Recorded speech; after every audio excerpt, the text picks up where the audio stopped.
पूज्य श्री जय दयाल गोयंदका जी सेठ जी से सत्संग के समय एक साधक ने पूछा कि ध्यान के समय फालतू बातें आजकल की ही नहीं 40 वर्ष पूर्व की जो देखी सुनी है वही आ जाती हैं, क्या उपाय करें।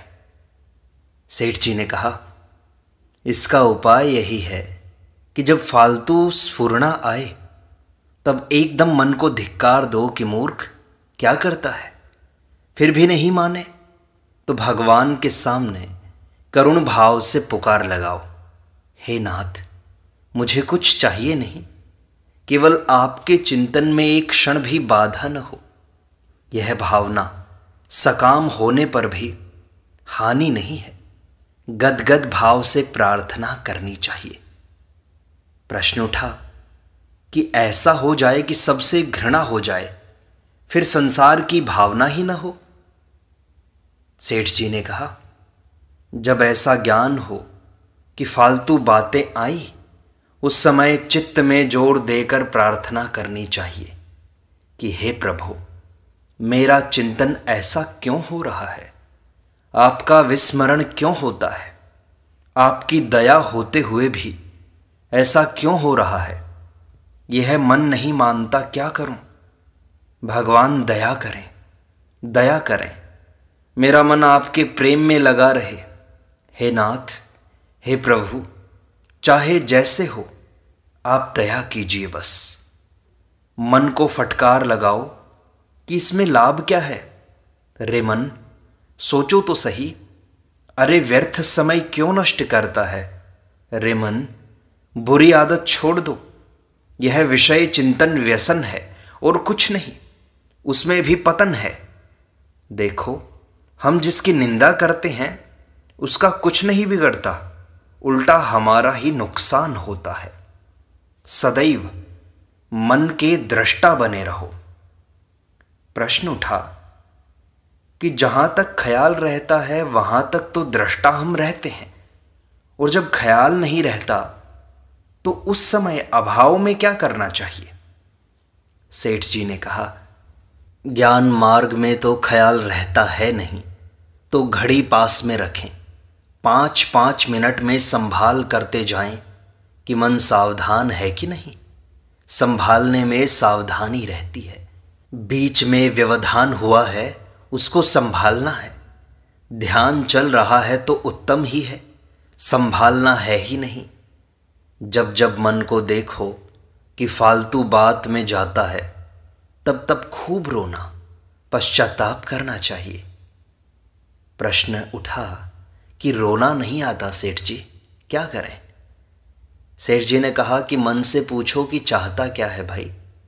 जब वह कहे कि कुछ नहीं, तब उसको समझाना चाहिए कि भाई, कुचिंतन करना तेरे लाभ की बात नहीं है, इसको छोड़ने पर तुम्हें परम लाभ होगा। साधक ने कहा, समझाते समय तो लगता है कि अब समझ गया, बिल्कुल सीधा हो गया, अब कभी विषयों में नहीं जाएगा, किंतु फिर बिगड़ जाता है। जैसे कुत्ते की पूंछ बांस की नली में रही तब तक सीधी, और नली निकालो तो फिर टेढ़ी की टेढ़ी। सेठ जी ने समझाया कि मन इंद्रियों को ढीला नहीं छोड़ना चाहिए, ढीला छोड़ने से ही ये उत्पात करते हैं। सदैव वश में रखो, सावधानी रखो, सावधान रहो। मन में ऐसा भाव जमा लो कि भगवान सर्वत्र विराजमान हैं। साधक ने कहा, पदार्थ देखते ही भगवान की याद नहीं आती, क्या करें। पदार्थ ही याद रह जाता है, भगवान नहीं रहते। सेठ जी ने समझाया, भागवत में जिस प्रकार बलदेव जी ने बछड़े ग्वाल बालों को कृष्णमय देखा था, वहां बलदेव जी को केवल कृष्ण ही दिखाई देते थे। ब्रह्मा जी ने सोचा कि मैंने बछड़े चुरा लिए हैं तो कृष्ण ने क्या किया। ऐसा सोचकर जब देखने लगे तो ऊपर से तो बछड़े ग्वाल बाल बराबर दिखते थे, किंतु अंदर तो केवल कृष्ण ही कृष्ण दिखाई दे। इसी प्रकार जिस पदार्थ में मन जाए, ऊपर से तो पदार्थ है ही, किंतु भीतर उनमें अपने इष्ट देव कृष्ण को ही देखो। ऐसा करने से पदार्थ याद नहीं रहकर कृष्ण ही याद रहेंगे। जैसे कांच का महल बना हुआ है और उसमें जिधर देखो महल ही महल दिखाई देता है, संसार के स्थान में कांच की कल्पना करना और अपने बिंब को इष्ट देव का बिंब देखने से सर्वत्र वही दिखेगा। सर्वत्र वही है, रोम रोम में, पत्ते पत्ते में, कण कण में, केवल वही है। निश्चित बुद्धि से देखो, भगवान के अर्पित मन बुद्धि से देखो। गीता में कहा, संतुष्टः सततम योगी यतात्मा दृढ़ निश्चयः मय्यर्पित मनो बुद्धिर्यो मद्भक्तः समे प्रियः। जो ध्यान योग में युक्त हुआ, निरंतर लाभ हानि में संतुष्ट है तथा मन और इंद्रियों सहित शरीर को वश में किए हुए मेरे में दृढ़ निश्चय वाला है, वह मेरे में अर्पण किए हुए मन बुद्धि वाला मेरा भक्त मुझे प्रिय है। बुद्धि को दृढ़ता से अर्पण करो, मन से चिंतन करो, बुद्धि से निश्चय करो, तो वह प्राप्त होता है। एक ईश्वर भक्त था, वह भगवान की पूजा किया करता था। उसकी भावना यह थी कि सब में भगवान है। इस प्रकार की भावना करते करते वह एक दिन पुष्प चढ़ाने लगा तो उस पुष्प में साक्षात भगवान दिखाई दे। पूजा की जो सामग्री उठाता उसे उस समय सामग्री में साक्षात भगवान ही दिखाई देते, उसमें हंस रहे हैं। दूसरा पुष्प लेने गया तो वृक्ष में साक्षात भगवान मूर्तिमान विराज रहे हैं, वहां भी यही हाल है। क्या करें, अब तो पूजा बंद हो गई। भक्त ने कहा, भगवान तुम दिखाई देते हो। मुग्ध हो जाता है। फिर स्तुति की, कहा, भगवान आपकी पूजा मैं कैसे करूं? सब कुछ तो आप ही हो। पूजा किसकी कैसे करूं? पुष्प कैसे चढ़ाऊं? जिसको उठाता हूं वही तुम हो। इससे तो मेरी पूजा बंद हो जाएगी। प्रभु ने प्रकट होकर कहा कि तुम्हारा यह स्वभाव कि पूजा कैसे करूं, तुम्हारी असली पूजा यही है। भक्त बोला, बिना पूजा किए रहा नहीं जाता। प्रभु बोले, तुम्हारी पूजा समाप्त हो चुकी। सब में प्रभु को देखना ही सिय राममय है। जहां जहां मन जाए वहां वहां से हटाकर प्रभु में लगाएं। प्रश्न उठा कि विषय देखने से विषयाकार वृत्ति होकर वही चिंतन होता है। सेठ जी ने उत्तर दिया, यतो यतो निश्चरति मनश्चंचलम अस्थिरम ततस्ततो नियम्य इतद आत्मन्नेव वशम नयेत। जिसका मन वश में नहीं हुआ हो उसको चाहिए कि यह स्थिर न रहने वाला और चंचल मन जिस जिस कारण से सांसारिक पदार्थों में विचरता है उससे रोककर बारंबार परमात्मा में ही निरोध करे। श्लोक को काम में लाना, इसके अनुसार चलना चाहिए। कुवासनाओं का त्याग विवेक वैराग्य से करना चाहिए। विवेक यह कि सब फालतू है, इस प्रकार मन को समझाना चाहिए। कुवृत्तियों के स्वभाव को निर्बल करना ही वैराग्य है। इस प्रकार सब त्याग देना चाहिए, क्योंकि यह सब त्याज्य है, घृणित है। एक तो संसार झूठा होने के कारण इसमें धोखा है, क्षणिक होने से दुखदायी है, और साथ ही 84 लाख योनि का कारण है, दुख योनि है। ऐसा सोचना चाहिए कि प्रभु दिव्य स्वरूप हैं, कहाँ वह आनंद और कहाँ यह दुख, कितना अंतर है। प्रभु के दिव्य स्वरूप का ध्यान, रूप गुण का चिंतन खूब बढ़ाना चाहिए। महात्मा लोग कहते हैं कि चिंतन छूटने का कारण ही क्या है, जब प्रभु सर्वव्यापी हैं, घट घट में हैं। अरे मन, प्रभु को छोड़कर, आनंद को छोड़कर कहाँ विषयों में जाता है? आश्चर्य है। इस प्रकार समझाने से मन समझता है और जो साक्षात अमृत है उसको चाहता है। जैसे दूध का प्याला मीठा है, उसमें सांप ने मुंह लगा दिया तो समझ गए कि वह त्याज्य है। यानी संसारी भोग मीठे दिखाई देते हैं, किंतु उसमें माया रूपी सर्पिणी का मुंह लगा है, ऐसा सोचकर वह त्याग देता है। जब यह ज्ञान हो गया कि वह दूध विषरूप है, तब मन उधर नहीं जाता। यदि इतना देखते सोचते भी जाता है तो समझो अभी यह प्रभु को नहीं जाना, अभी इसने भोगों को विष समझा नहीं है। इस विष को संसारी नहीं समझते और समझने की आवश्यकता भी नहीं समझते। हाँ, ज्ञानी समझते हैं, अतः मन को समझाओ कि अरे मन, यह क्या करता है, खबरदार शांत हो जा। प्रश्न उठा कि यह मन क्रमशः समझेगा या नहीं, हमको तो भरोसा नहीं होता। इसका हठ देखने से शंका होती है, यह धोखा देता है, समझ में नहीं आता क्या करना चाहिए। सेठ जी ने उत्तर दिया, मन में खूब साहस रखना चाहिए।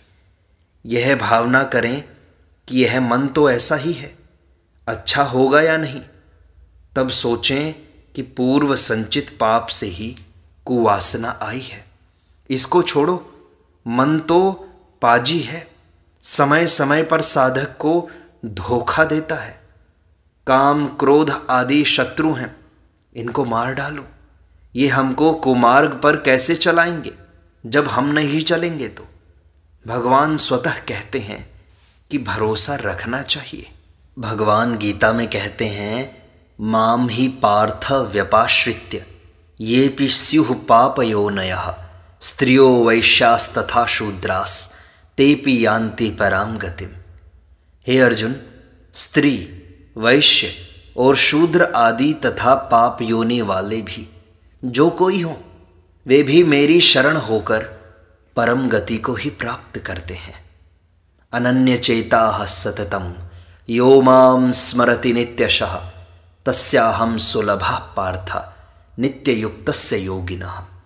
हे अर्जुन, जो पुरुष मेरे में अनन्य चित्त से स्थित हुआ, सदा ही निरंतर मेरे को स्मरण करता है, उस निरंतर मेरे में युक्त हुए योगी के लिए मैं सुलभ हूँ, अर्थात सहज ही प्राप्त हो जाता हूँ। इन भगवद वाक्यों पर विचार कर भरोसा रखो और भावना रखो कि भगवान की हम पर दया है। चिंता क्या है, विजय अवश्य होगी, भले ही दर्शन में विलंब हो। भगवत चर्चा और भगवत दया ऐसी वस्तु है कि इसके समान कोई चीज़ नहीं है, इसके आगे किसी की नहीं चलती। हर समय इस प्रकार से मिलना कठिन है। भगवान ने जो यह मौका दिया है वह उनसे मिलने के लिए ही दिया है। फिर इस प्रकार कहें कि प्रभु, मैं क्या प्रायश्चित्त करूं, कौन से कठिन व्रत करूं जिससे थोड़े ही समय में आपसे मिल सकूं। मन को समझाएं कि यह संचित पाप का ही कारण है। इसका प्रायश्चित्त यही है कि प्रभु का आश्रय लेकर इसे दबा दो तो कभी पाप की स्फुरना आएगी नहीं। गीता कहती है कि शूरवीरता, तेज, धैर्य, चतुरता और युद्ध में कभी न भागने का स्वभाव एवं दान और स्वामी भाव अर्थात निस्वार्थ भाव से सबका हित सोचकर शास्त्र अनुसार शासन द्वारा प्रेम के सहित पुत्र तुल्य प्रजा को पालन करने का भाव, ये सब क्षत्रिय के स्वाभाविक कर्म हैं। इस श्लोक के अनुसार हमें भी वीरता, धीरता से काम लेना चाहिए। यह तो युद्ध है, करते जाएं, शूरवीरता से तेज चलें, फिर ऐसी कोई ताकत नहीं जो हमें खा सके। धैर्य रखें, आफत आने ही दो जितनी आए। अर्जुन के पास शस्त्र होने पर भी साथ में प्रभु बैठे थे, ध्यान रखो। प्रश्न उठा कि मोह किसे कहते हैं। सेठ जी ने कहा, आसक्ति, सांसारिक प्रेम को मोह कहते हैं। प्रश्न उठा कि मोह कैसे छूटे, इससे भगवत प्रेम ही छूट जाता है, क्या करूं। उत्तर आया इस रोग में अधिकांश लोग फंसे हैं।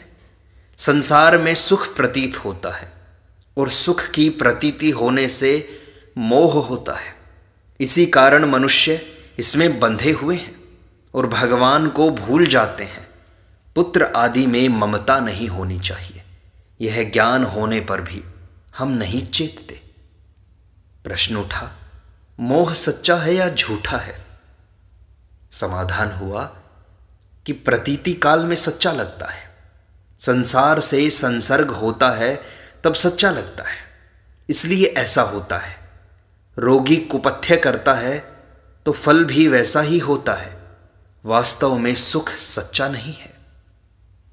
ना सतो विद्यते भावो, संसारी भोग कायम नहीं रहता, इसलिए सच्चा नहीं है।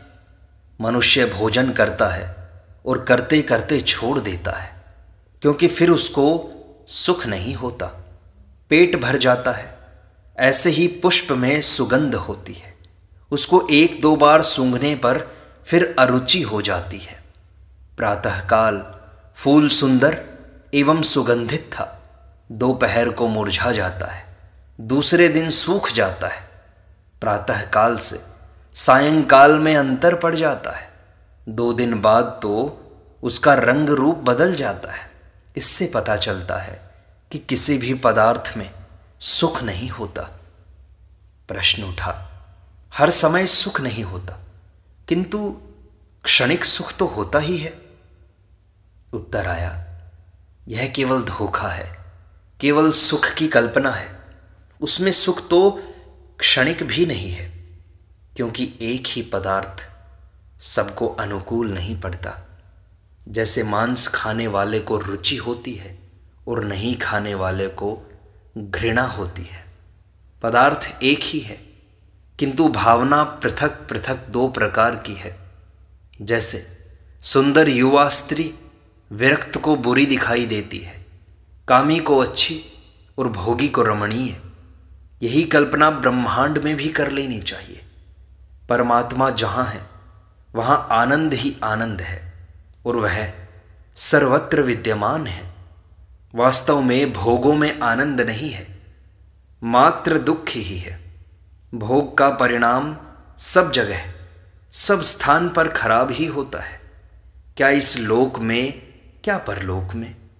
स्त्रीगामी को रोग हो जाते हैं, आयु क्षीण हो जाती है, तेज एवं वीर्य घट जाता है।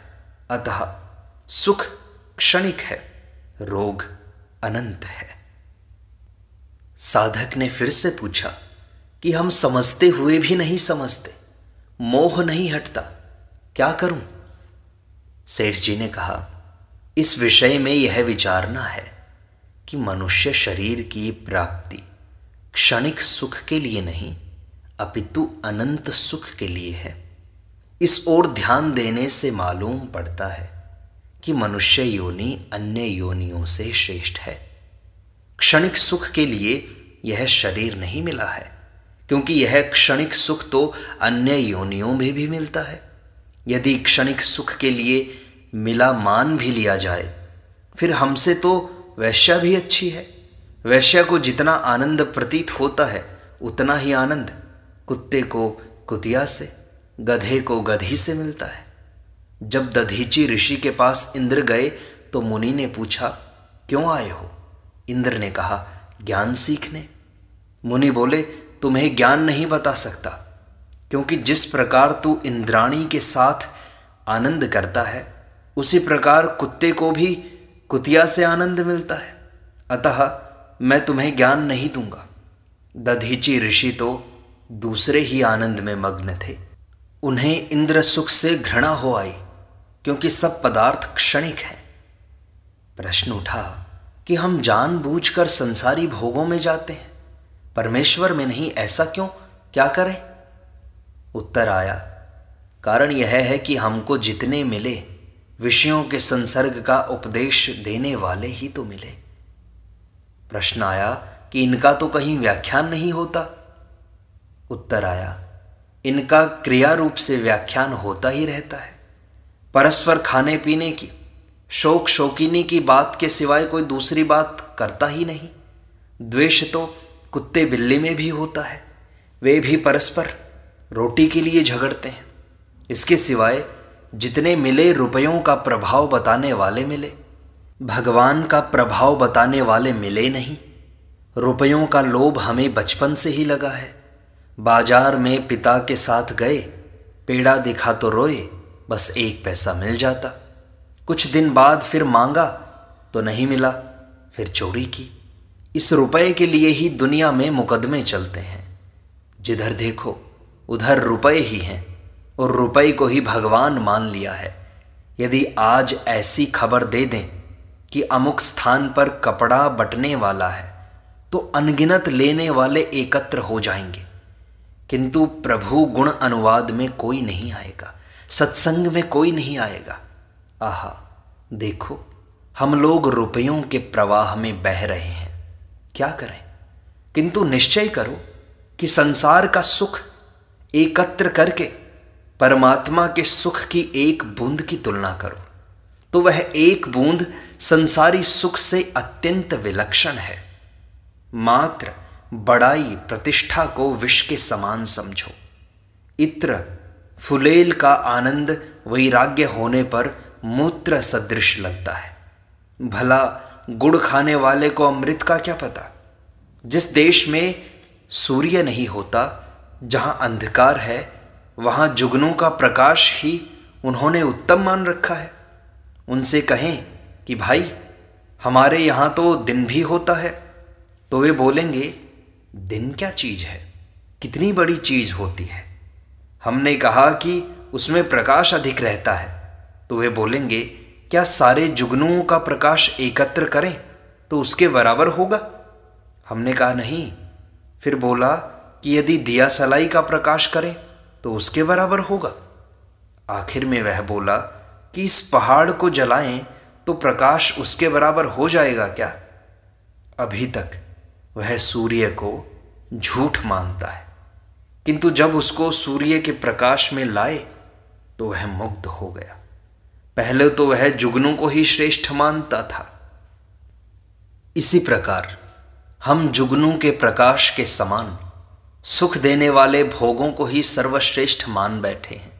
इसलिए उस पूर्ण सुख का कुछ भी अनुभव नहीं होता, किंतु महापुरुष ही हैं जो हमको ज्ञान में ले जाते हैं।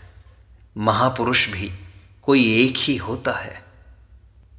भगवान गीता में कहते हैं, मनुष्याणाम सहस्रेषु कश्चिद यतति सिद्धये यतताम अभिसिद्धानाम कश्चिन माम वेत्ति तत्वतः। हजारों मनुष्यों में कोई एक मेरी प्राप्ति के लिए प्रयत्न करता है और उन प्रयत्न करने वाले योगियों में भी कोई एक मेरे परायण होकर मुझको तत्व से अर्थात यथार्थ रूप से जानता है। हजारों में से कोई एक ही ऐसा है और जो है उनको हम पहचान नहीं सकते, उन्हें श्रद्धा से प्रेम से पहचान सकते हैं। भगवान कहते हैं, तद्विद्धि प्रणिपातेन परिप्रश्नेन सेवया उपदेक्षन्ति ते ज्ञानम ज्ञानिनस्तत्वदर्शिनः। अर्थात तत्व को जानने वाले ज्ञानी पुरुषों से भली प्रकार दंडवत प्रणाम तथा सेवा और निष्कपट भाव से किए हुए प्रश्न द्वारा उस ज्ञान को जाने। वे मर्म को जानने वाले ज्ञानी जन तुझे उस ज्ञान का उपदेश करेंगे। इस प्रकार सत्संग का यह भाग यहीं संपूर्णता को प्राप्त होता है। शेष अगले अंक में।